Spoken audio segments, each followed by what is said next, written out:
National Weather Service office in Fort Worth. The preceding signal was a test of the public warning system for weather radio station KEAS 55. During potentially dangerous weather situations, specially built receivers can be automatically activated by this signal to warn of the impending hazard.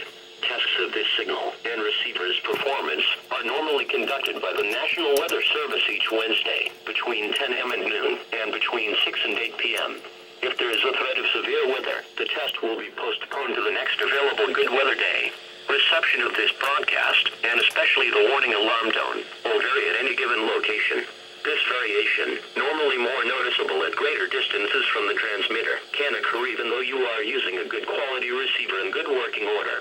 The warning alarm tone will be activated for hazardous watches and warnings for the following counties: Bosque, Dallas, Denton, Ellis, Hill, Wood, Johnson, Parker, Somerville, Tarrant, and Wise. This concludes the test of weather radio station KEAS 55.